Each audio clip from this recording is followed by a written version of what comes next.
satu dinding dengan sekolah. Jadi Hmm. agak apa ribut anak-anak pas Oh lagi iya, iya. menerangkan apa gurunya itu kendalanya Pak. Oke, oke. Dan Baik, Bapak Ibu, jaringan pas mari. hujan pula Pak. Maka jaringannya terganggu. Ya, ya. Ya, itulah dinamika kita, Bapak Ibu ya. Dinamika Anda semua. Semoga nanti dalam proses ujian-ujian itu lebih lancar. Mari kita mulai saja ya, Bapak Ibu. Sudah 15 bergabung sambil menunggu yang lain. Bu Tessa, silahkan. Ya, baik Pak. Selamat sore teman-teman semua, Bapak Ibu. Sebelum kita memulai kegiatan kita sore hari ini, kita awali dengan doa. Saya minta Ibu Monika untuk memimpin kita dalam doa, Bu. Terima kasih, Bu. Baik, Bapak Ibu, teman-teman semua, kita awali pertemuan kita ini. Kita berdoa dalam nama Bapa dan Putra dan Roh Kudus. Amin. Allah Bapa yang Maha Baik, segala hormat dan syukur kami ucapkan kepadamu atas segala penyertaan-Mu yang dapat kami rasakan hingga pada saat ini. Ya Bapa, pada sore hari ini kami akan memulai pertemuan kami dengan Bapak dosen dan Ibu pamong kami. Kiranya ya Bapa, Engkau terangi hati dan pikiran kami, agar segala pelajaran kami pada hari ini dapat berjalan dengan lancar, dan kami para mahasiswa mendapat ilmu yang dapat kami terapkan nanti kepada anak-anak bangsa demi kemuliaan nama-Mu. Ya Bapa yang Maha Baik, semua kegiatan kami pada hari ini kami serahkan ke dalam pengasihan-Mu, dan ampunilah kami atas segala salah dan dosa kami, agar kami menerima berkat yang Engkau berikan kepada kami. Inilah doa kami sampaikan kepadamu dengan perantaraan Tuhan kami Yesus Kristus. Amin. Dalam nama Bapa dan Putra dan Roh Kudus. Amin. Terima kasih, Bu Moni. Saya kembalikan kepada Pak Dre. Baik, terima kasih Bu Tessa. Kita cek dulu Bu Katrin, apakah audio sudah aman atau masih mute Bu? Itu masih mute kalau Ya, saya masuk ini. 2 ini, mencoba ini. Ya, silahkan Ini Bu. yang satu Ada error. sedikit komentar tentang review, mungkin Ibu sudah melihat, lalu juga tadi ada pertanyaan seputar UKOM. UKOM bagaimana supaya mereka itu Ya, mempersiapkan diri? Silahkan. UKOM itu biasanya kita seputar yang Bapak Ibu buat, misalnya tentang modul ajar yang sudah Bapak Ibu buat dalam PPL 1 maupun 2, kita nanti bertanya seputar itu. Ya, kalau kemarin kita cuma, kalau yang di penilaian itu kita kan hanya memberikan komentar-komentar, sementara kita tidak bisa melihat ini maksudnya apa, ini bagaimana itu ya, nanti diperjelas dalam UKOM itu. Kalau kemarin dilihat ya masih ada beberapa yang menjadi pertanyaan. Ini nanti ada KKTP seperti ini, nanti ini dijalankannya seperti apa, di dalam asesmen seperti apa, biasanya seputar itu. Tapi seputar yang Bapak Ibu buat dalam PPL itu. Itu pasti kalau Bapak Ibu paham benar dalam membuat modul, itu pasti bisa menjawab. Karena itu sudah dipraktekkan dan sudah dilaksanakan oleh Bapak Ibu sendiri. Kemarin yang beberapa yang kami lihat, ada beberapa yang sudah baik, ada beberapa yang menjadi beberapa pertanyaan itu yang perlu dibenahi. Kemudian untuk P5 kemarin ada beberapa yang mungkin belum paham benar, itu nanti juga bisa dipertanyakan di situ. Jadi UKOM itu nanti juga ada pertanyaan seputar P5. Dan saya rasa banyak yang sudah paham tentang pembelajaran ini. Jadi nanti saya rasa nanti UKOM pasti baik semuanya. Begitu Bapak Ibu, terima kasih. Terima kasih Bu Katrina. Baik, Bapak Ibu, tugas saya mereview ya. Tugas saya mereview dan dari studi yang saya baca dari berbagai PPG termasuk PPG STP Card, itu ada sekitar 20 rubrik penilaian kira-kira begitu yang mungkin bisa membantu Bapak Ibu. Tapi saya hanya memilih 6 saja. Coba Bapak Ibu jelaskan dengan bahasa Bapak Ibu sendiri setelah kemarin ada peer teaching. Bapak Ibu sudah pakai modul ajar Bapak Ibu masing-masing. Bapak Ibu sudah mencoba semaksimal mungkin mengkondisikan suasana kelas. Yang rame coba Bapak Ibu tertibkan, yang apa namanya? Yang mungkin ribut, yang mungkin berkelahi, Bapak Ibu coba lerai. Yang tidak mau doa, doanya tidak khidmat, Bapak Ibu dengan sabar ya, untuk mencoba mendidik mereka agar berdoa dengan baik. Oke, itu semua baik. Tapi ini ada 6 pertanyaan dari saya, 6 saja dari 20 yang kemungkinan. Coba Bapak Ibu renungkan baik-baik proses kemarin itu, proses pengajaran peer teaching, lalu silahkan dijawab. Nomor 1. Apakah nanti dicat dulu Bapak Ibu ya, dicat dulu, ditulis. Orang saya agak terlalu cepat ya. Apakah visi, misi sekolah itu berarti apa? Satuan pendidikan ya. Sekolah sudah terintegrasi dalam proses pembelajaran PAK. Nah ini dulu, sudah atau belum? Kalau sudah dijelaskan. Ada di mana, bagian mana? Di bagian asesmen awal atau di bagian pemberian materi atau ketika diskusi atau bagaimana? Silakan Bapak Ibu jelaskan dulu.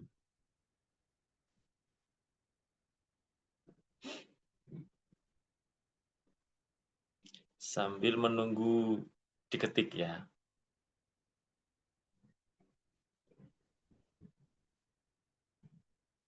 Apakah jelas Bapak Ibu atau? Jelas. Ya, oke. Ya. Diingat-ingat yang kemarin dikeluarkan dalam peer teaching.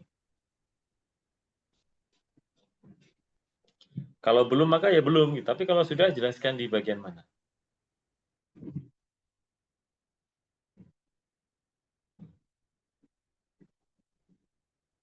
Ya, sambil menunggu diketik ya, supaya ada recording di bagian saya ini. Mungkin Bu Ernawati menjawab dulu. Apakah sudah terintegrasi dalam kemarin materinya apa Bu Ernawati? Tentang anggota keluargaku, Pak, fase A, kelas 2. Kelas 2. Apakah dalam proses Mungkin gimana? hujan di sini, hujan. Ya. Nggak kedengaran Pak, hujan. Ya, itu ada di chat Bu pertanyaannya. Apakah visi misi sekolah ada di chat itu? Ibu bisa ketik di chat. Apakah visi misi sekolah Ibu sudah terintegrasi dalam proses pembelajaran kemarin peer teaching itu?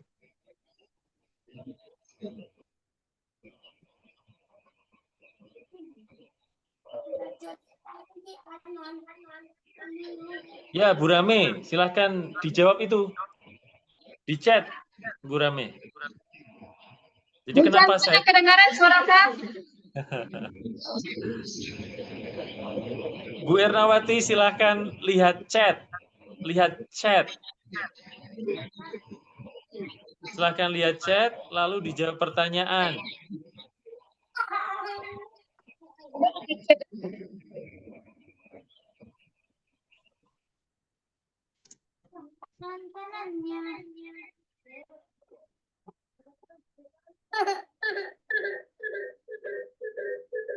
Oke, kita beralih dulu ya.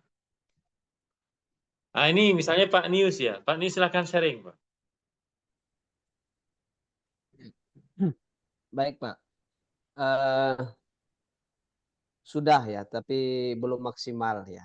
Kalau misalkan dilihat dari proses proses awal, inti dengan penutup ya, hanya ditempatkan pada saat proyek saja, di mana visi sekolah membentuk siswa yang kreatif ya. Ya di bagian di bagian misinya ya. Jadi di situ hanya kan penugasan saya itu kan silakan kalian membuat kisah, misalkan kisah tentang percobaan, gambarkan tentang Yesus digoda oleh iblis kan, karena materi saya kan itu ya, Yesus digoda oleh iblis. Kemudian dibagi tiga ya, ikutan saya bagi tiga ya, bagi tiga percobaan satu, pencobaan dua, dan pencobaan tiga ya. Ya silakan, misalkan siswa buat rekaman video atau gambar atau dalam bentuk apa yang menggambarkan tentang pencobaan Yesus ya. Yang kelompok satu cobaan satu, yang kelompok dua cobaan dua, dan cobaan tiga untuk kelompok tiga. Begitu Pak. Oke, terima kasih Pak Nius. Kalau boleh tahu visi sekolahnya apa? Visi misi sekolah.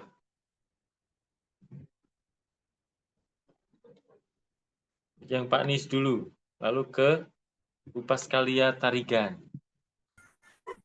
Gimana Pak Nius? Visi misi sekolah Bapak apa ya? Ya, apakah saya perlu buka dulu Pak? Oh, sekilas saja. Kira-kira yang diingat sekilas. apa gitu? Ya. Membentuk siswa yang berprestasi, kreatif, dan inovatif. Intinya ya. Oke, ya. Dan Oke. budaya lokal Pak. Ada di project ya tadi di ini. Oke, terima kasih Pak Nius. Bu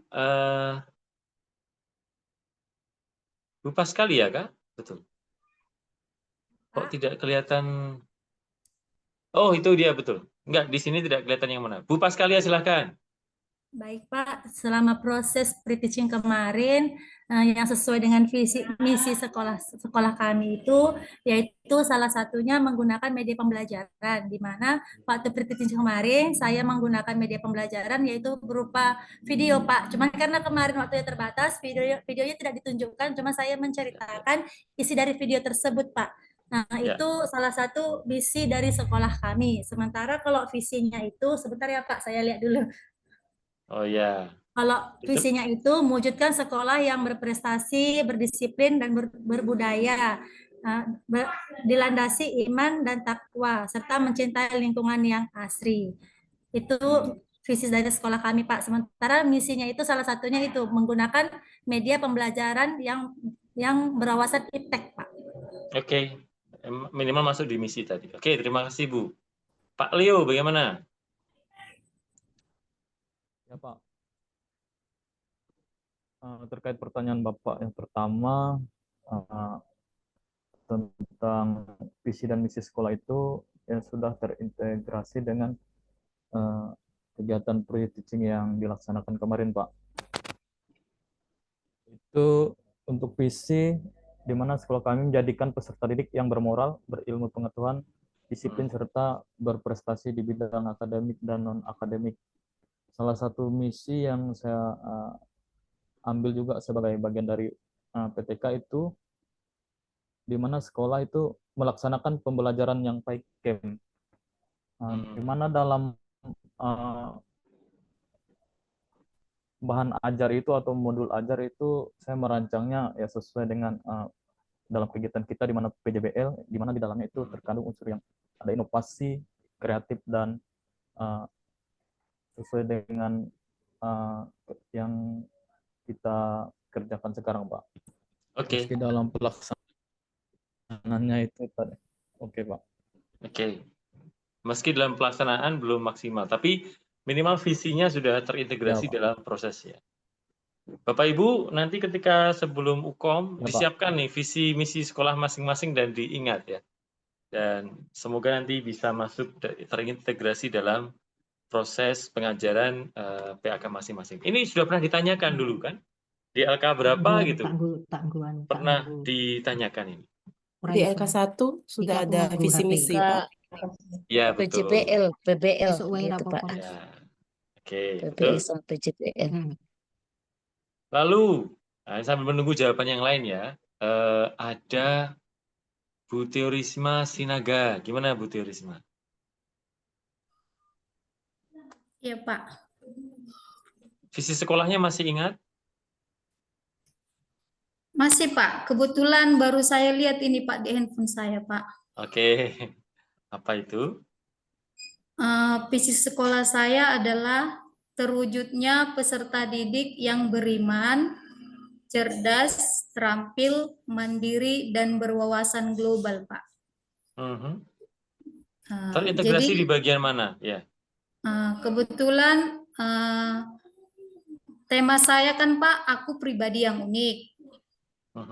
Seperti itu Pak. Jadi dalam pembelajaran itu siswa diajak untuk bersyukur atas keunikan dirinya, seperti itu Pak.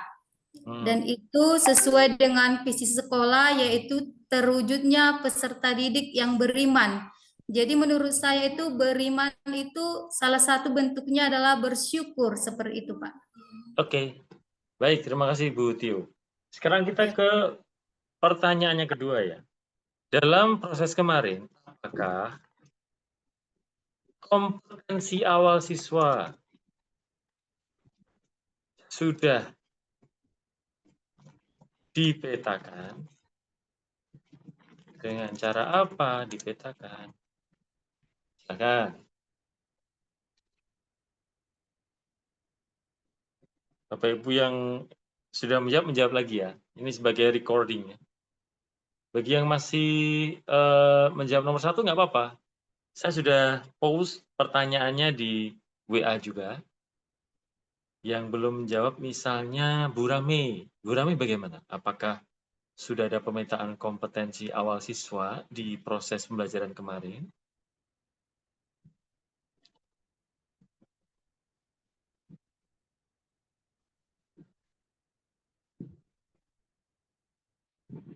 Ya, Pak. Apakah sudah ada pemetaan kompetensi awal siswa di proses pembelajaran kemarin? Tapi belum sempurna. Gimana, Bu? Udah, Pak. Cuman belum semuanya siswa belum sempurna gitu lah, Pak. Kompetensi awal yang diharapkan apa, Bu? Waktu proses peer teaching kemarin?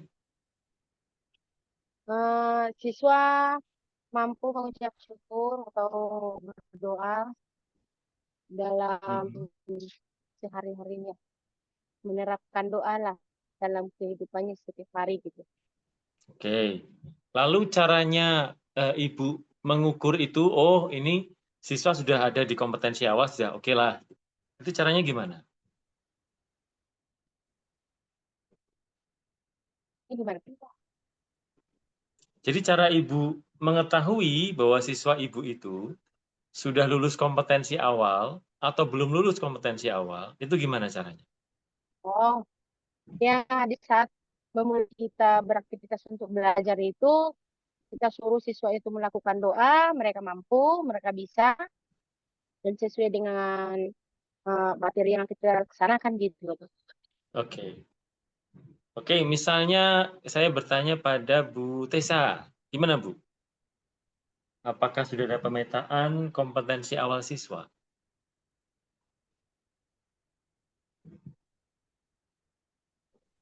Oke, sorry Pak.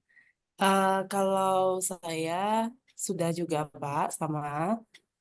Jadi kompetensi awal itu kan selama proses pembelajaran juga sudah dilaksanakan.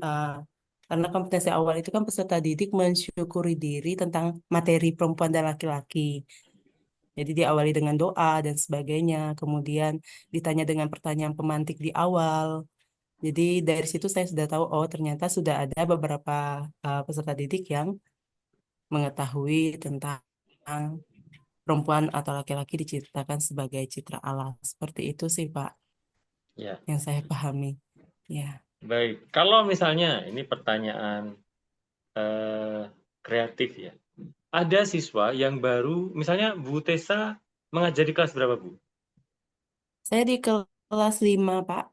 Ambil di 5 kelas ya? 5, tapi semuanya biasa 1-6 Ya. Nah, misalnya ini terjadi juga di proses praketukemenat dan katekemenat. Misalnya siswa ini baru baptis di kelas 5 gitu. Siswa ini baru baptis di kelas 5, artinya dia belum pernah belajar kompetensi awal kelas 1, 2, 3, 4 gitu. Kira-kira gitu ceritanya. Oh iya. Lalu masuk kelas Ibu, apa langsung ikut kelas atau bagaimana? Biasa saya tetap ikut kelas, tapi ada pendampingan secara pribadi, Pak. Kebetulan ya. saya juga mengajar katekumen anak-anak di stasi. Jadi kami belajar itu biasanya setelah pulang sekolah sore-sore hari, Pak. Setiap Oke. hari Jumat Sabtu itu sore hari kami belajar. Ya, Jadi ada waktu khusus, Pak, untuk ya, biar tidak mengganggu jam di kelas. Jadi ada waktu khusus memang kita belajar lagi dari awal mengenal doa-doa. Biasanya kan memang di kampung itu bahkan kelas 5 untuk doa Bapak kami masih ada yang belum hafal, Pak. ya, ya. Gitu. Oke, terima kasih. Jadi sebenarnya juga usaha Bapak Ibu ketika misalnya ada yang doa, kan ada kemarin animasi itu, simulasi kok animasi. Simulasi peer teaching itu ada yang doanya itu tidak kusuk gitu kan. Terus ada yang lapor, Pak, Bu, ini doanya tidak benar nih gitu kan. Nah itu juga sebenarnya pengkondisian kelas gitu. Itu supaya kompetensi awalnya sama gitu, similar. Jadi mereka yang tidak fokus secara kognitif, mereka yang belum siap secara afektif, dikondisikan supaya lulus kompetensi awal. Supaya bisa bersyukur, supaya bisa secara kognitif siap, fokus gitu. Dan itu sebenarnya hal yang baik. Oke, nomor 2 semoga juga sudah dijawab. Apakah menjawab pertanyaan pemantik itu bisa menjadi kompetensi awal? Bisa juga sih. Tapi sebenarnya pertanyaan pemantik itu bukan pertama-tama untuk pengkondisian Bapak Ibu. Jadi pertanyaan pemantik itu adalah supaya nanti siswanya itu berkembang dalam proses pembelajaran.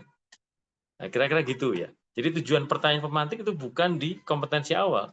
Justru tujuan pertanyaan pemantik itu nanti di KKTP akhir gitu. Nah, tapi dari prosesnya mereka harus menjawab pertanyaan pemantik dulu. Oke, berikutnya. Apakah, ini penting juga, menurut Bapak Ibu, proses pengajaran tersebut sudah berpusat pada peserta didik. Nah, kalau sudah jelaskan, ya. Kalau belum ya jelaskan. Kalau Bu Parnawati Situmorang bagaimana?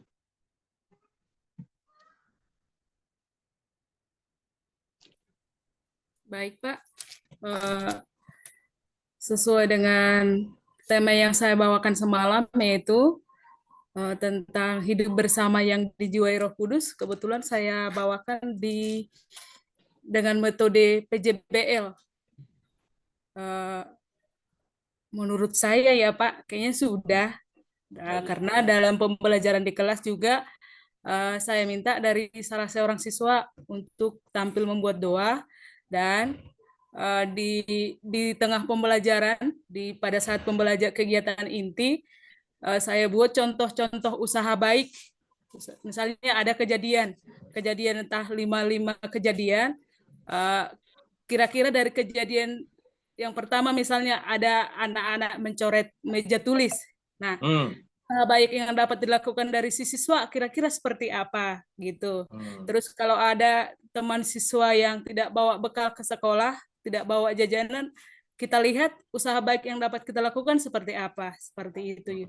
Kemudian saya buat project itu membuat bentuk-bentuk yang menarik dari bahan kardus atau triplek dari buah-buah roh itu, Pak. Kasih, sukacita, damai sejahtera. Kira-kira seperti itu. Meskipun semalam Pak agak-agak gimana ya, sedikit kendala karena kebetulan saya berdua di rumah bersama dengan anak saya bayi. Tiba-tiba di tengah teaching saya menangis gitu Pak, agak-agak susah konsentrasi, agak sedikit buyar Pak. Ya. Oke. Tapi secara prinsipil Ibu Parnawati merasa sudah ya, karena ada PJBL tadi. Lalu dalam misalnya dalam dinamika itu juga contoh-contohnya seputar peserta didik gitu kan. Kalau peserta didik begini, apa yang harus kita lakukan? Kalau mengalami keprihatinan tertentu, apa yang kita lakukan gitu. Jadi berpusat pada peserta didik. Oke. Kalau Bu Petronila Merlin, kemarin materinya apa? Lalu apakah sudah berpusat pada peserta didik? Silakan, Bu.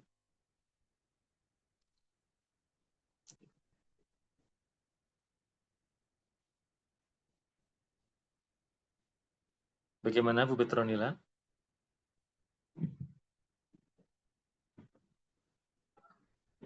Bu Petronila? Freeze ya?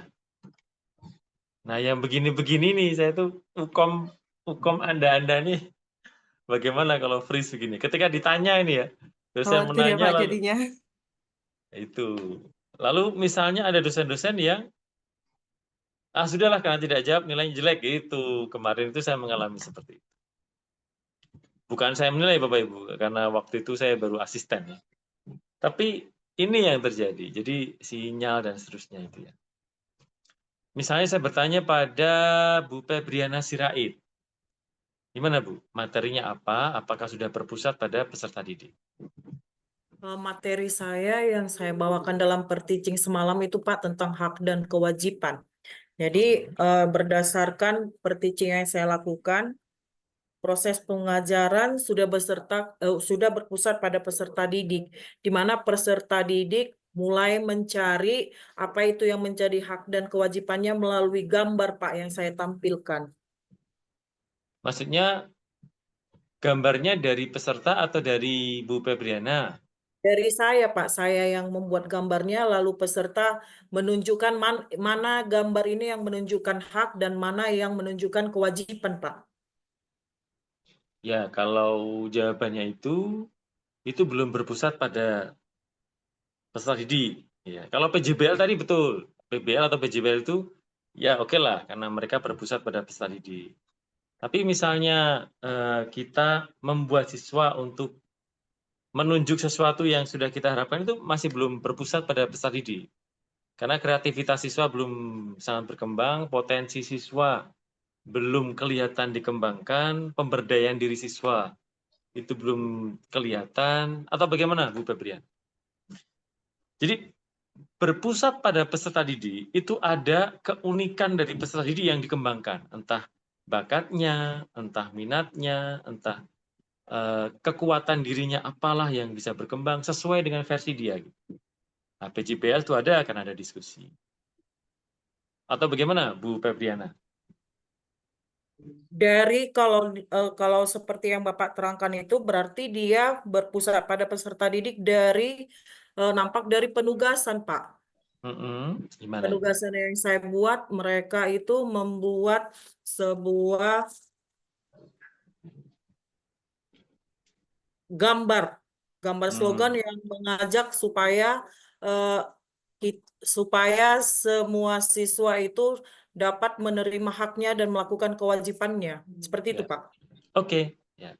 Jadi misalnya tadi juga pertanyaan, apakah sudah ada kompetensi awal? Misalnya Bapak Ibu menjawab sudah dengan adanya pretest gitu misalnya. Itu betul. Tapi sudah dengan menjawab pertanyaan pemantik. Itu salah Bapak Ibu. Jadi pertanyaan pemantik bukan untuk kompetensi awal. Walaupun bisa juga digunakan, tapi sangat tidak umum.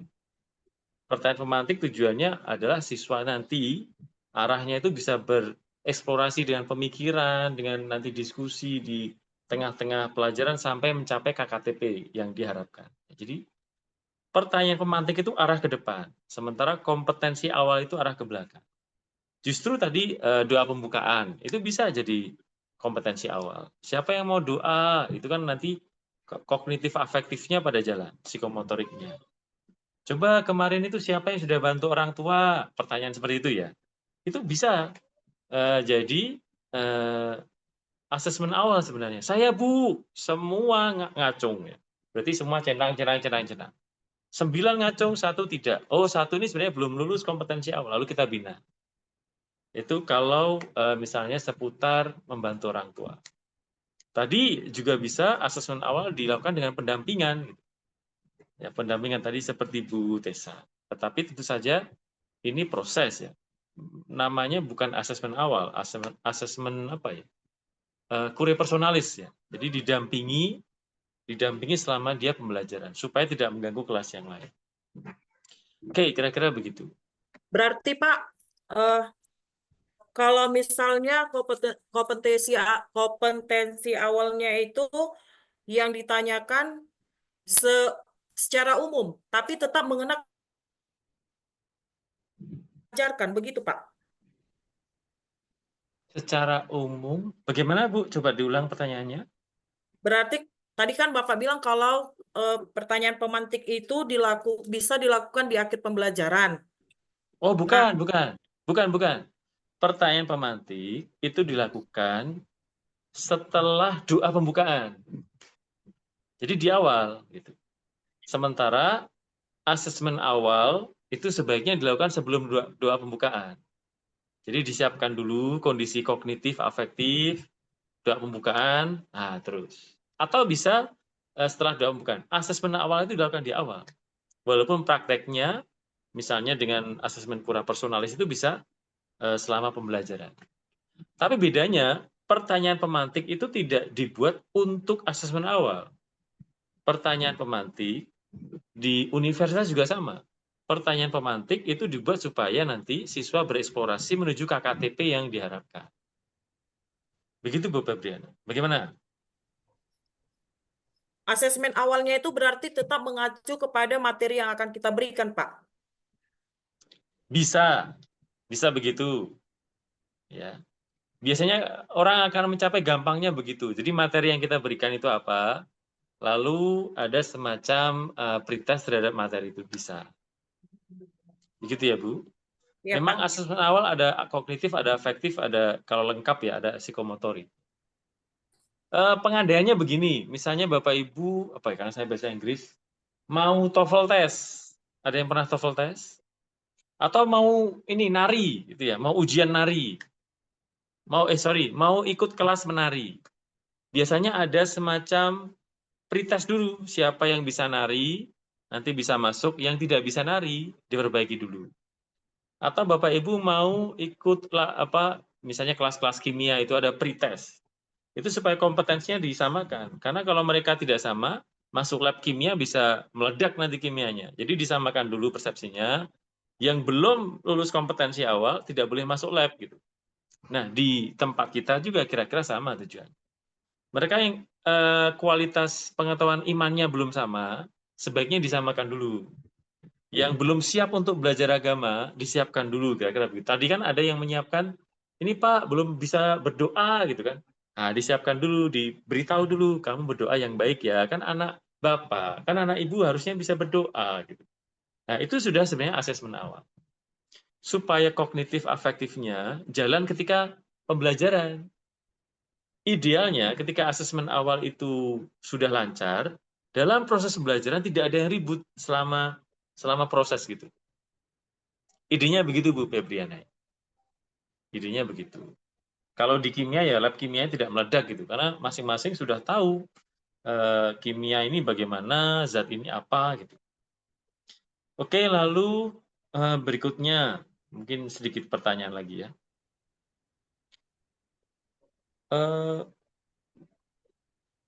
Apakah ada, nah ini karena dasarnya Evangelii Gaudium ya, saya mengambil dari Evangelii Gaudium. Apakah ada sukacita? Sukacita itu bisa high frequency.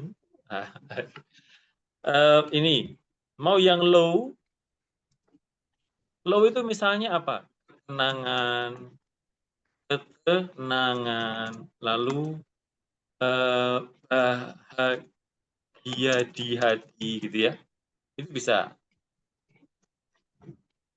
Atau yang high itu bisa tertawa atau sorak gembira, itu sudah bisa masuk sukacita.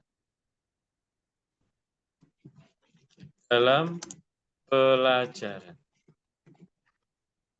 Apakah ada sukacita nih? Karena sukacita tidak harus teriak-teriak.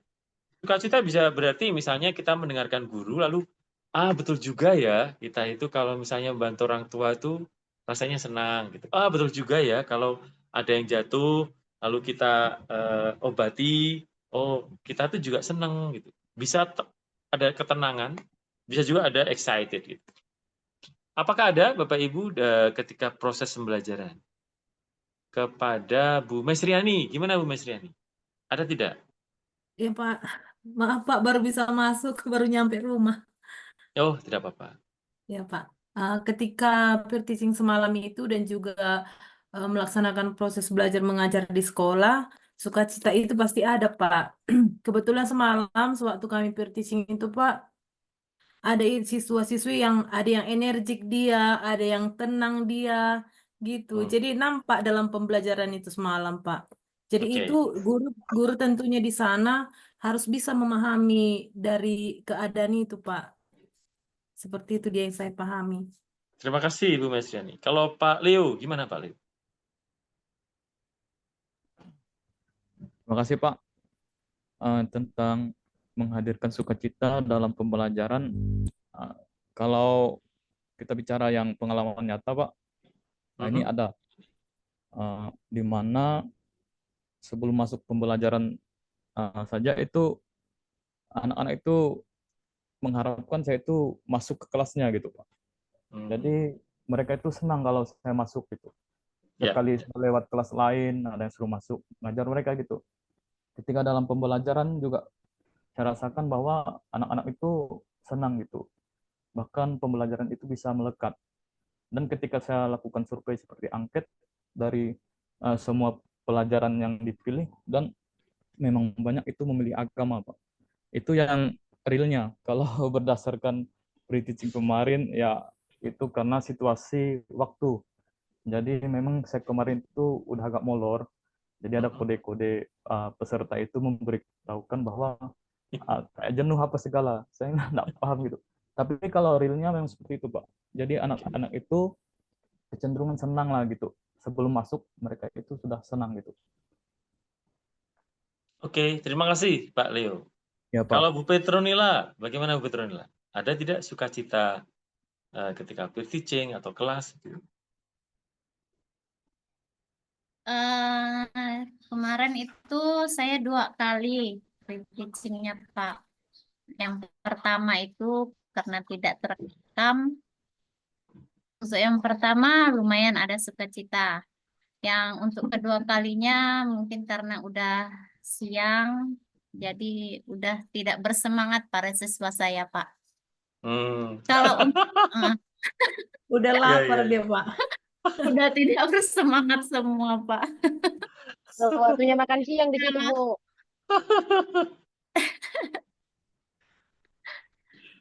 Kalau untuk itu, kalau untuk yang sebenarnya nyatanya kalau dalam sehari-hari untuk pelajaran agama itu anak-anak sangat antusias untuk belajar agama.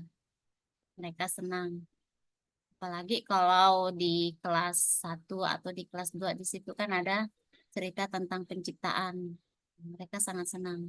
Seperti di kelas 4 atau di kelas 5 itu juga kan ada materi tentang perempuan dan laki-laki. Mereka sangat antusias. Nah, kebetulan kemarin saya mengambil materi tentang Roh Kudus. Roh Kudus. Jadi sebenarnya saya pun tidak tahu apakah sudah berpusat sama peserta didik atau tidak. Tapi di situ target saya itu supaya peserta didik ini berani untuk memimpin doa, mampu untuk membuat doa sendiri. Itu target saya. Nah, target saya juga kepada peserta didik itu supaya mereka percaya kalau di dalam doa itu jika kita berdoa maka Roh Kudus juga akan mampu membuat kita berani untuk melakukan segala sesuatu. Itu Pak. Ya, terima kasih Bu Petronila. Sebenarnya ada jawaban Bu Petronila yang di nomor 6 ya. Tapi oke, nanti saya tanyakan. Nomor 5 dulu. Apakah ada nilai-nilai katolisitas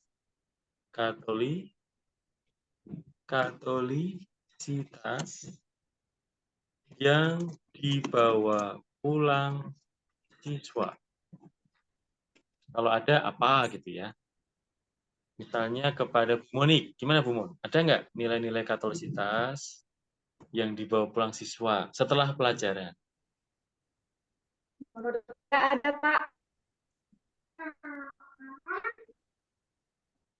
Bagaimana itu? Pak, Dijelaskan singkat. menurut saya ada nilai-nilai Katolik yang dibawa anak-anak setelah pembelajaran setelah pembelajaran agama, yaitu mereka itu bisa atau mendapat tiruan tentang Yesus Kristus, Pak, karena kita belajarnya berdasarkan ajaran Yesus, yaitu kasih dan cinta, seperti itu, Pak. Ya.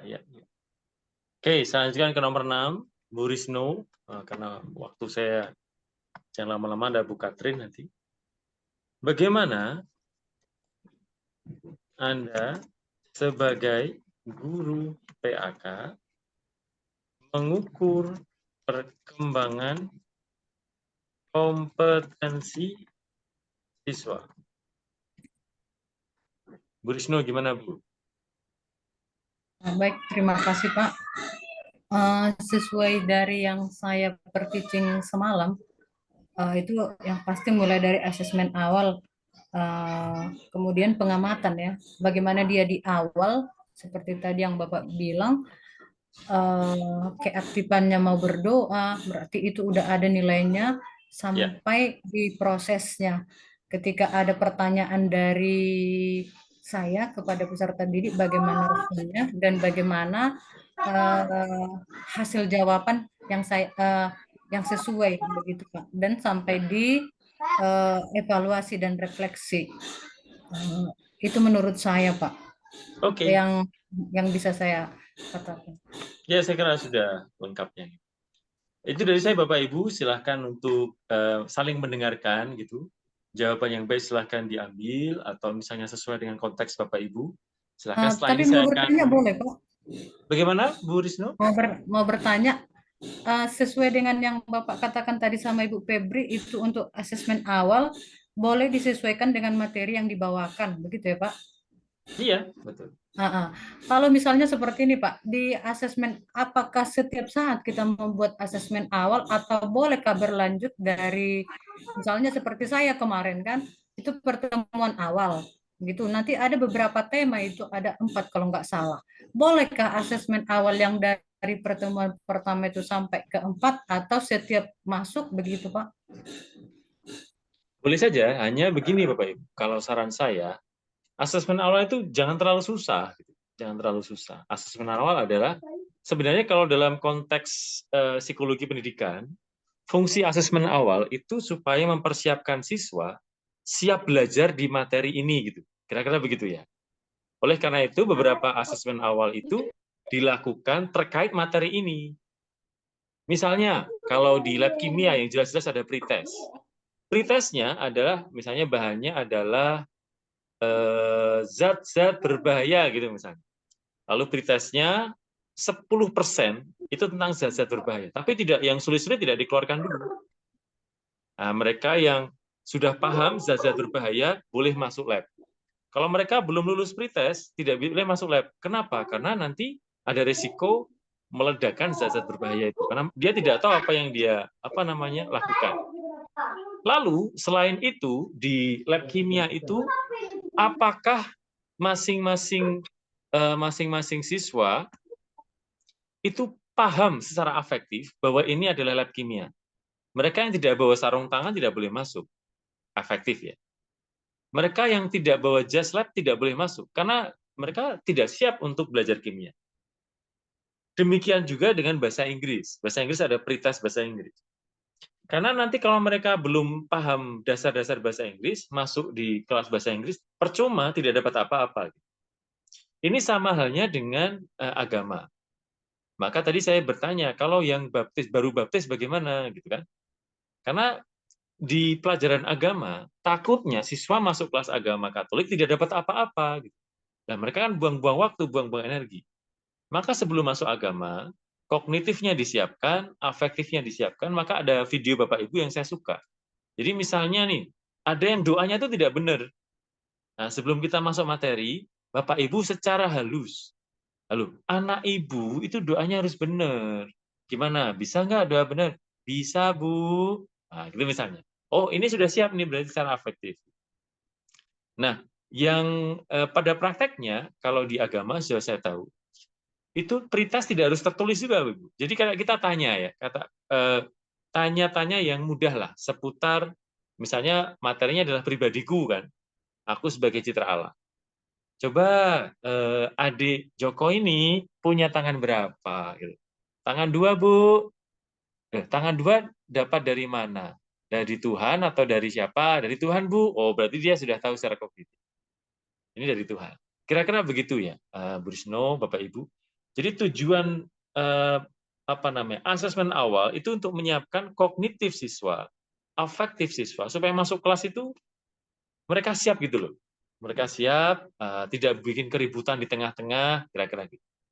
Caranya bisa macam-macam. Cara paling mudah pretest ya, terkait bahan-bahan. Tapi tidak harus itu juga. Terkait bahan-bahan yang kemarin juga boleh. Misalnya, kemarin belajar apa? Belajar ini, Bu. Oh ya, sekarang kita akan belajar bab berikutnya ya. Sudah siap belum? Sudah, Bu. Kira-kira begitu. Begitu ya, Bu Risno ya? Sedikit. Oke. Oh ya, gimana? Berarti asesmen awal itu bisa dilakukan sebelum 2 pembukaan gitu ya, Pak? Setelah Kalau menurut menyapa saya, siswa, setelah menyapa siswa baru pretest lagi itu namanya ya kan, Pak? ya, kalau sejauh saya tahu harusnya sebelum doa pembukaan. Supaya apa? Doa pembukaan itu anak sudah siap gitu, Bu. Doa pembukaan adalah masa di mana sudah masuk pembelajaran. Jadi idealnya asesmen awal itu kalau di lab kimia tidak boleh di dalam lab. Di dalam lab kan sudah doa pembukaan sampai selesai gitu ya. Atau kalau saya metaforkan ke agama, asesmen awal itu pengkondisian siswa sebelum belajar agama. Kalau doa pembukaan kan sudah sudah mulai belajar agama. Tapi ada juga guru-guru yang mengadakan asesmen awal itu setelah doa pembukaan, ya nggak apa-apa. Gayanya masing-masing. Tapi yang jelas tujuannya asesmen awal itu mengkondisikan siswa supaya siap belajar, tidak bikin keributan ketika proses, mudeng bahwa ini adalah belajar Yesus, Yesus yang mencintai kita, itu sudah mudeng dulu. Jadi saya nggak boleh nakal sama Yesus ini di kelas ini. Saya nggak boleh nakal sama teman karena ada Yesus di sini. Jadi mereka memahami dulu itu. Jika anak itu masih ribut di tengah-tengah, berarti asesmen awalnya ada masalah. Begitu kira-kira pengukurannya ya. Tidak semua guru sih melakukan ini sejauh saya amati. Tetapi ya itu kan dinamika masing-masing. Begitu ya, Bapak Ibu. Kalau saya sarannya lakukanlah asesmen awal dengan cara apapun. Supaya apa? Supaya siswa itu siap gitu loh. Sungguh siap bahwa ini saya mau bersama Yesus. Ini guru saya yang baik hati ini mau mengantar saya bersukacita bersama Yesus. Nah, berarti saya meninggalkan masalah-masalah di belakang. Gitu kira-kira. Tujuannya ada asesmen awal. Kalau pertanyaan pemantik beda lagi. Pertanyaan pemantik itu tujuannya adalah supaya nanti ketika KKTP akhirnya dicapai. Karena dia sudah kreasi dulu dengan pikirannya. Mengapa Yesus mencintaimu? Nah, itu kan boleh. Dan seterusnya. Pertanyaan pemantiknya sudah ada di Bapak Ibu. Bu Tessa mau bertanya atau memberi masukan atau bagaimana? Cuman tanya sedikit, Pak. Berarti kompetensi awal, asesmen awal itu hampir sama dengan kesepakatan kelas, bukan, Pak? Atau gimana, Pak? Biasa kan? Kesepakatan kelas itu adalah asesmen awal afektif. Berarti bisa masuk ya, Pak ya? Dia afektif tapi ya, Pak ya? Kalau anak itu tidak setuju pada kesepakatan itu, maka dia harusnya tidak masuk kelas kan? Oh, iya, misalnya di kelas tidak boleh merokok misalnya. Oh, dia malah merokok di kelas. Nah, berarti dia tidak layak untuk belajar di kelas. Gitu kira-kira Bu Tessa. Iya, Pak. Baik, Pak. Terima kasih, Pak. Jadi saya sudah, silakan Bu Katrin untuk melanjutkan review. Silakan. Oke, terima kasih Pak. Saya hanya akan memberikan satu pertanyaan saja. Tadi saya melihat bahwa pada waktu Bapak Ibu praktek pre-teaching itu ada anak-anak mengalami kejenuhan. Bosan, mungkin karena lapar, atau karena jamnya jam terakhir. Kemungkinan di dalam pembelajaran kita pun juga akan masuk di jam terakhir misalnya. Dan anak-anak sudah mengalami kejenuhan untuk pembelajaran. Nah, bagaimana caranya Bapak Ibu dalam pembelajaran itu mengatasi siswa yang baru jenuh, bosan dengan pembelajaran, sehingga pelajaran jam terakhir pelajaran agama itu bisa Bapak Ibu sampaikan dengan menarik sehingga anak ikut dalam pembelajaran itu penuh dengan sukacita dan KKTP atau tujuan pembelajaran yang sudah kita rancang itu bisa tercapai. Itu saja, mungkin ada yang bisa memberi jawaban ini, silakan. Saya mencoba, Bu. Oke, silakan, Bu. Baik, terima kasih, Bu. Kemungkinan untuk mengatasi rasa kejenuhan anak-anak dalam belajar PAK ketika les-les terakhir, saya sebagai guru akan membuat seperti ice breaking ataupun mengajak mereka untuk bernyanyi atau sedikit pergerakan-pergerakan yang lebih menggerakkan otot gitu dengan ice breaking seperti itu, Bu. Untuk mengatasi rasa jenuhnya. Jadi dengan secara tidak langsung mereka itu sudah lebih fresh kembali gitu, Bu. Nah, kemudian kita juga menyampaikan materinya tidak terlalu monoton lagi. Ibaratnya kita harus membawa mereka dalam suasana agak lebih rileks, lebih santai karena mungkin di jam-jam terakhir banyak godaan ngantuk dan lapar seperti itu, Bu. Terima kasih. Lalu metode apa yang Ibu terapkan di dalam proses pembelajarannya itu untuk supaya menarik anak selain speaking ya? Kalau speaking itu hanya sesaat ya, tapi di tengah-tengah itu pasti kita mau masuk di dalam pembelajaran, metode apa yang kira-kira menarik untuk anak sehingga anak itu sungguh-sungguh masuk di dalam pembelajaran kita?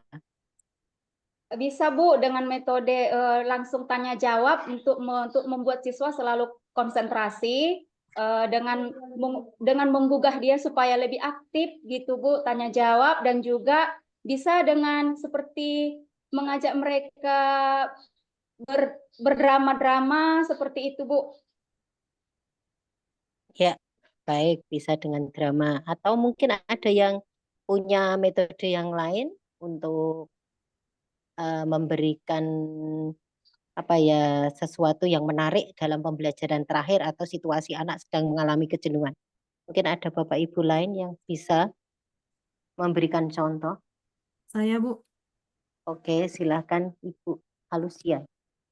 Kalau saya biasanya, Bu, anak-anak udah jenuh, terus bercampur lapar, saya biasanya buat permainan, Bu. Tapi permainan itu yang berhubungan dengan pembelajaran. Misalnya seperti ini, udah saya lihat mereka jenuh, saya ambil itu Alkitab. Coba siapa yang bisa mencari Lukas 5 ayat 2 seperti itu. Jadi mereka jadi semangatnya pun meningkat walaupun udah lapar. Nanti Ibu kasih hadiahnya pensil gitu, Bu. Itu contohnya, Bu. Terima kasih. Yang kemarin misalnya sesuai dengan materi yang Ibu pilih kemarin itu misalnya. Kalau yang kemarin itu, Bu, saya buat ice breaking. Oh, yang ice breaking Iya. aja. Iya, Bu. Lalu Bernyanyi. metode yang untuk masuk di dalam materi yang pokok misalnya untuk mencapai tujuan pembelajaran. Kalau itu semalam bernyanyi, Bu, tentang kasih, Bu. Kasih Yesus gitu, berlebih semangat dia. Ibu membahasnya tentang apa? Tentang perempuan dan Materinya. laki-laki. Perempuan dan laki-laki diciptakan secitra dengan Allah. Jadi diciptakan, Allah itu menciptakan dengan kasih gitu, Bu. Jadi saya kaitkan dengan lagu itu aja. Iya, dengan lagu. Ya. Iya, Bu, yang mudah dipahami siswa, Bu. Ya, lalu untuk dari lagu itu untuk masuk ke materi, caranya bagaimana? Untuk Dari materi lagu, yang inti. dari lagu Untuk itu, masuk Bu, ke laki-laki dan perempuan di kasihan. kalau kasih itu istilahnya saling melengkapi. Jadi kasih itu kan memberi hati kita kepada orang lain. Jadi hendaknya dengan diciptakannya perempuan dan laki-laki, mereka saling melengkapi dengan berbagi kasih seperti itu. Baik, mungkin ada yang lain untuk memotivasi anak dalam pembelajaran yang jam terakhir, jenuh, bosan. Mungkin ada yang lain yang memberikan metode yang bisa. Bu Risno mungkin? Baik, Bu. Ya. Kalau menurut saya, pertama bisa membawa siswa keluar, belajar di luar atau di lapangan atau di manalah tempat yang mungkin yang lebih nyaman bagi mereka dan juga bagi ibu gurunya. Kemudian boleh dengan metode bermain peran. Itu yang bisa saya katakan, Bu, karena dengan bermain peran Itu jelas melibatkan peserta didik secara keseluruhan. Jadi tidak ada peserta didik yang tidak berperan begitu, Bu. Ya, baik. Jadi pembelajaran di luar itu juga kita boleh ya. Kita boleh tidak hanya di kelas ya. Jadi kita untuk mungkin supaya anak-anak tidak jenuh, tidak bosan, mungkin kita ajak keluar mencari udara yang lebih segar. Kemudian kita ajak anak-anak seperti ngobrol dengan kita. Misalnya gitu, kalau anak-anak itu nanti sudah merasa nyaman, baru kita masuk kelas lagi, proses pembelajaran, atau proses pembelajaran di luar kelas itu juga baik. Ya, kita malah menggunakan lingkungan di dalam pembelajaran kita. Ya, itu juga baik. Mungkin ada yang lain. Ada yang lain yang bisa. Kemarin yang pas praktek teman-temannya pada jenuh itu siapa ya? Kemarin gimana caranya? Saya, Yang Bu. kebetulan anaknya lapar, itu udah capek, itu siapa ya? Kemarin gimana caranya Ibu mengatasi situasi seperti itu? Itu terjadi. Ya, silakan Bu. Ya, baik, Bu. Seperti semalam yang coba saya buat dan seperti biasanya juga di dalam kelas juga saya seperti itu. Coba seperti yang dikatakan Bu Risna juga tadi, mencari suasana di luar, ya, suasana di luar yang mungkin yang beda dari biasanya untuk siswa. Kemudian saya coba buat ice breaking, dan satu lagi saya karena kebetulan suka nyanyi, menunjuk satu-satu siswa yang atau misalnya yang mau maju ke depan untuk lagu-lagu rohani gitu, Bu, supaya agak bosan. Terus satu lagi untuk menonton video, dan dari video yang ditonton kita buat lagi bermain peran dari berdasarkan video itu, seperti itu, Bu. Oke, kalau bermain peran itu berarti muridnya bisa lebih dari satu ya, Bu? Muridnya berapa? 7, Bu. Ibu muridnya 7, kalau 7 masih bisa ya. Tapi kalau muridnya hanya 1 atau 2 atau 3 itu gimana? Ya. Iya, kadang-kadang kan kita cuma punya murid 1 atau 2 ya. Itu apalagi jam terakhir 1 anak itu mesti agak jenuh sekali. Itu gimana ya? Mungkin dengan bernyanyi tadi, Bu. Bernyanyi. Ya, oke, dengan bernyanyi. Hah? Gimana, Pak? Ajak makan. Diajak makan, oke, malah enak diajak makan di kantin ya, boleh.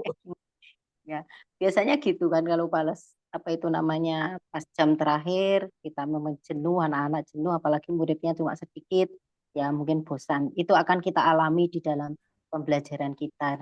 Kita diajak untuk bagaimana pinter-pinternya untuk mengajak anak itu supaya suka dengan pembelajaran kita. Kalau suka dengan pembelajaran kita, otomatis apa yang mereka terima di dalam pembelajaran kita akan mereka kembangkan di luar, ketika dia di luar sekolah atau di luar kelas setelah selesai pembelajaran. Kira-kira itu yang penting, yang perlu diperhatikan, bahwa untuk pencapaian tujuan pembelajaran itu dan proses pembelajaran itu banyak kendala yang kita hadapi, sering kita hadapi. Maka sebagai guru agama kita perlu juga mencari metode-metode yang memang disukai oleh anak. Nah, ini kompetensi awalnya di sini ini bagaimana situasi seperti itu kita mengkondisikan anak supaya anak itu benar-benar bisa masuk di dalam proses pembelajaran kita. Nah, ini menjadi kompetensi awal kita yang baik. Itu saja mungkin dari saya, Pak Greg, silahkan dilanjut. Baik, terima kasih Bu Katrin. Jadi memang menarik ya Bapak Ibu. Saya ingat beberapa metode guru agama yang senior-senior juga ya. Jadi bahkan masak bareng itu sesuai tema loh. Jadi mereka itu membuat menarik. Kenapa? Karena animasi ice breaking tidak keluar dari tema. Temanya misalnya 5 roti 2 ikan. Masak bareng, dibagi bareng. Nah, lalu setelah makan, maknanya kita belajar masak bareng adalah bahwa solidaritas di dalam Tuhan. Nah, itu masuk dalam tema.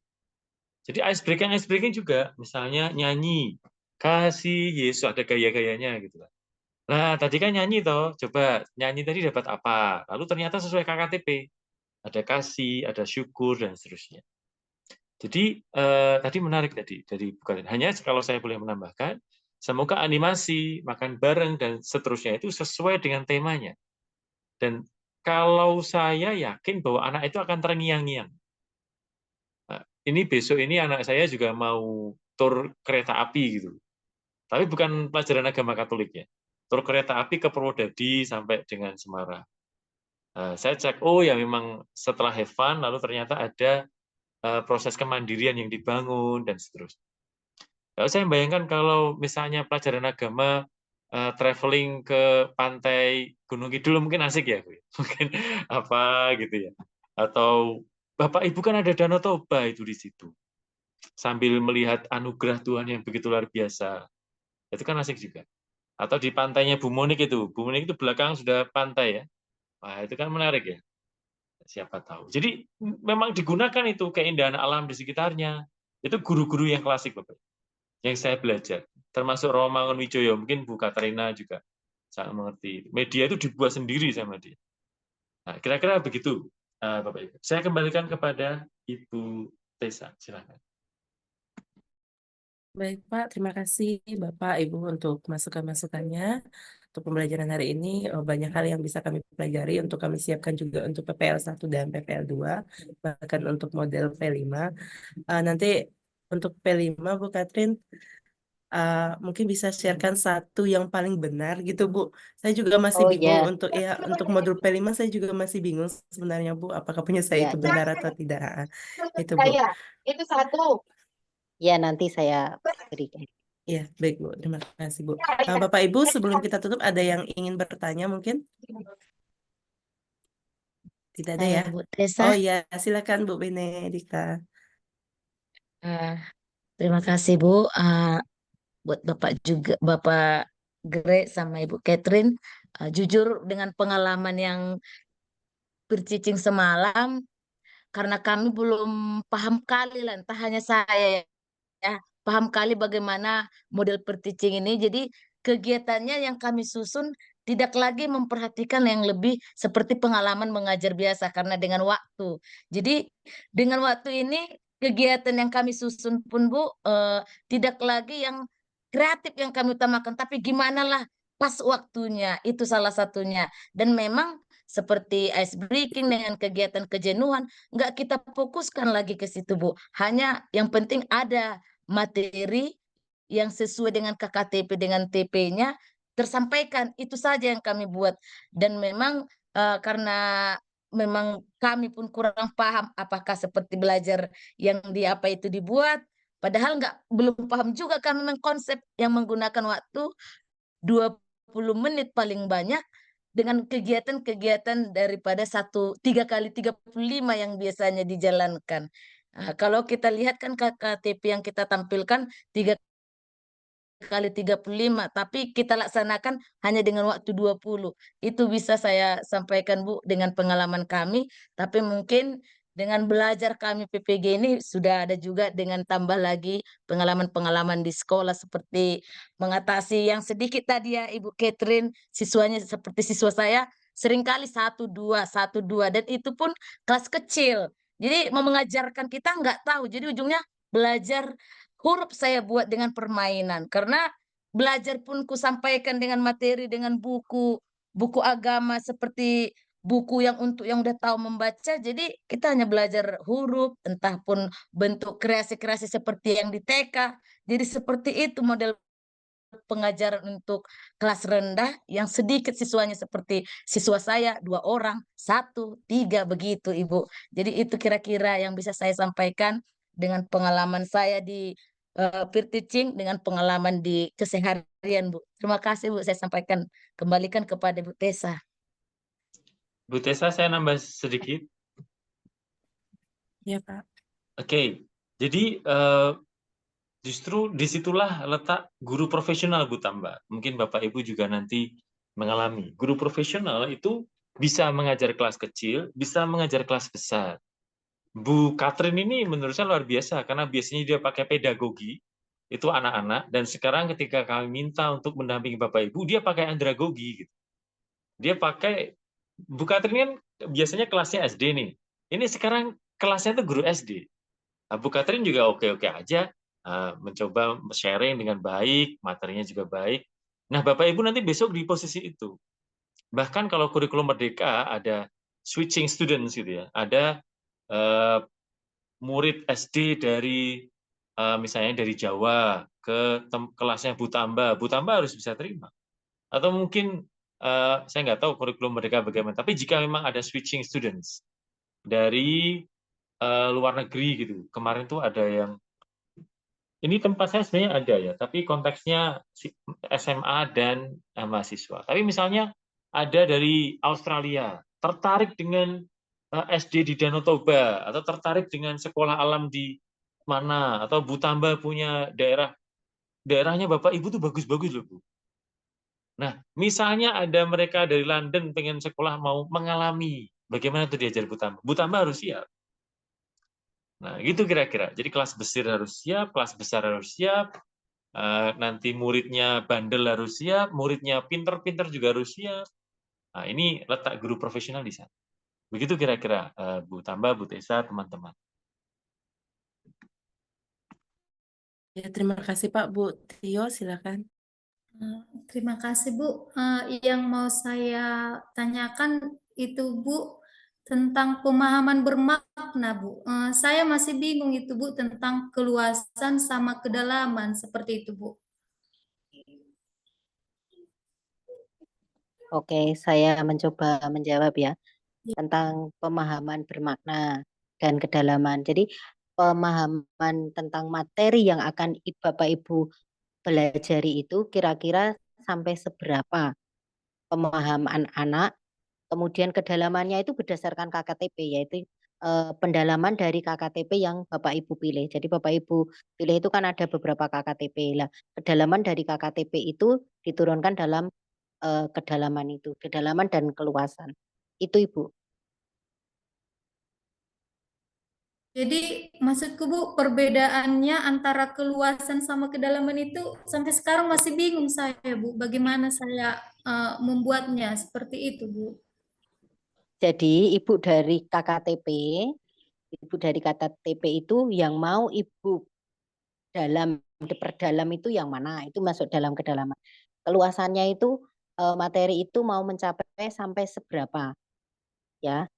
Jadi coba apa ya contohnya misalnya bentar, contohnya tuh saya enggak punya contoh di sini.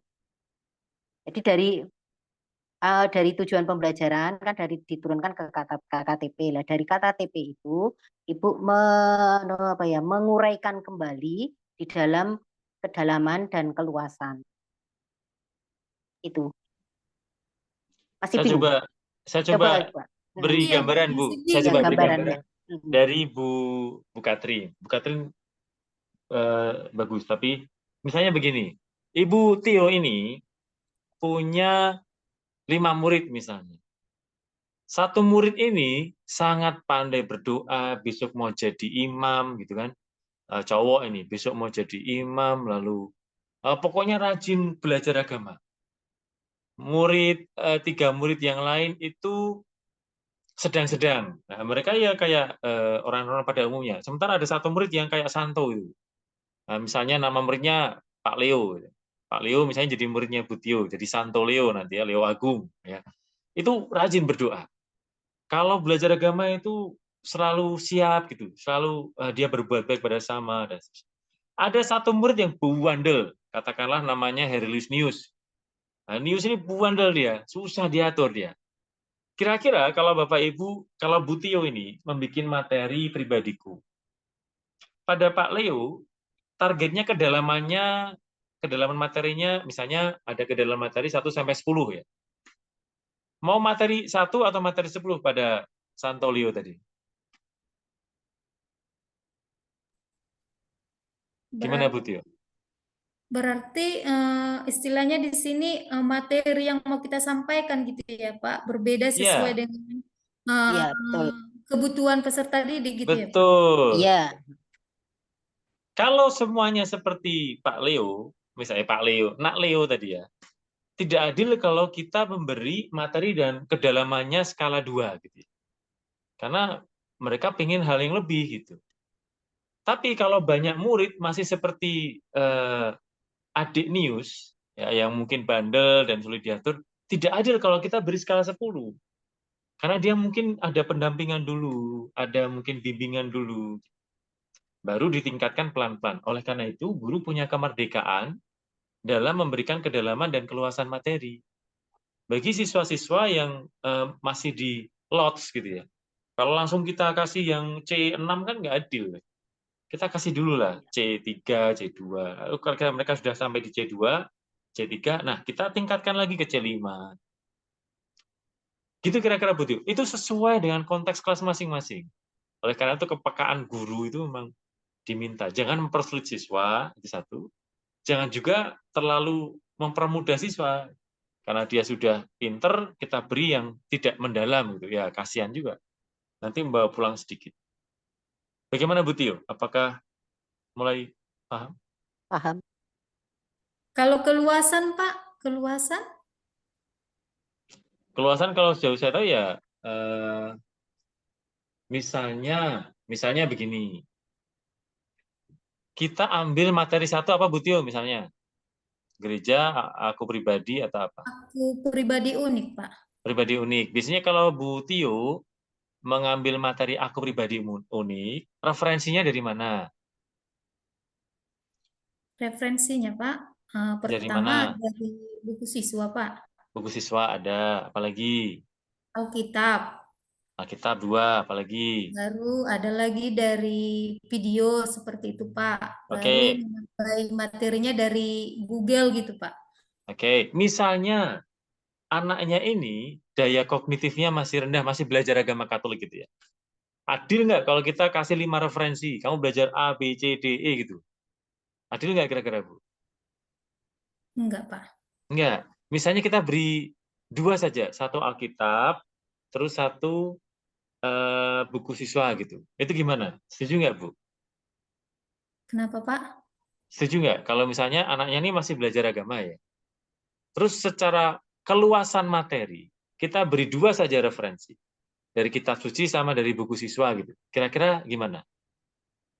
Kalau dengan 2 itu sudah bisa mencapai tujuan pembelajaran, ya cukup, Pak. Tetapi Ya, maka kalau dengan kalau 2 sumber itu belum cukup, ya ditambah dengan yang lain seperti itu, ya Pak. betul. Keluasan begitu. Keluasan secara singkat, pengertian singkat lah. Itu seberapa banyak konten referensi yang kita berikan. Karena kalau orang-orang pinter itu semakin banyak referensi, walaupun sama ya, tapi kan orang bisa berbicara yang berbeda-beda. Itu semakin baik. Kalau kedalaman itu, ya itu apa ya, intensitas. Misalnya kalau zona itu ada level iman 0, 1, 2, 3. Kalau dia bisa berdoa, menghafal doa, itu level 0. Kalau dia bisa berdoa sambil merefleksikan isi doa, itu level 1. Kalau dia bisa menghayati doa dengan sungguh-sungguh, itu level 3. Nah, kira-kira gitu kalau bicara kedalaman. Begitu kira-kira Bu Sinaga ya? Iya, Pak. Terima kasih, Pak. Baik, Bapak Ibu, mungkin ada lagi yang ingin ditanyakan? Sebenarnya tidak ada ya, Pak ya. Nanti recording yang ini dikirim di grup ya, Pak ya. Izin Pak Greg untuk Baik, Bu. penjelasan-penjelasannya. Kata Ibu juga record ya? Saya tadi Iya, allow. Tapi cuman setengah Pak tadi. oke, nanti Di saya awal kirim. ternyata enggak saya record. Ya. Di akhir-akhir ini yang ada. Iya, itu saja Baik. Pak. Bapak Ibu yang lain sudah tidak ada ya pertanyaannya. Oke, terima kasih Bu Katrin, Pak Greg untuk penjelasannya sekali lagi. Bapak Ibu semuanya tetap semangat. Mau PPL kita sebentar lagi. Jadi persiapan lagi fisiknya tetap sehat semua bersama.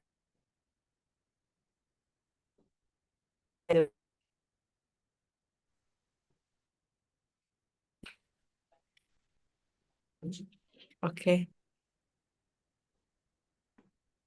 Gangguan. Iya, gangguan. Oke, kita tutup dengan doa kalau tidak ada pertanyaan lagi. Saya minta Ibu Merlin untuk memimpin kita dalam doa, Bu.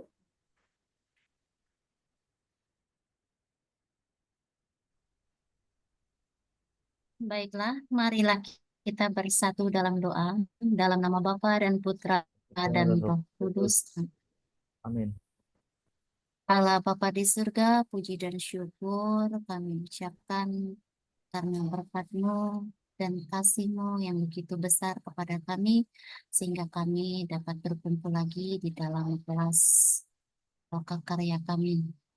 Bapa, berkatilah sepanjang perjalanan PPK kami, agar kami mampu berkarya, melaksanakan tugas-tugas kami sebagaimana menjadi guru agama yang terbaik, dan dapat mewartakan Injil-Mu kepada anak-anak peserta didik kami, sehingga mereka juga mampu untuk menjadi pewarta-Mu. Bapa, berkatilah juga dosen dan guru pamong kami, agar mereka selalu setia untuk membimbing kami dalam melaksanakan tugas-tugas kami sebagai guru agama yang profesional.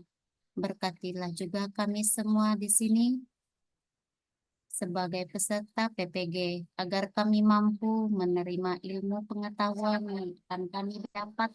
yang akan kami pelajari, sehingga kami dapat melaksanakan tugas kami di dalam masyarakat gereja maupun lingkungan sekitar kami.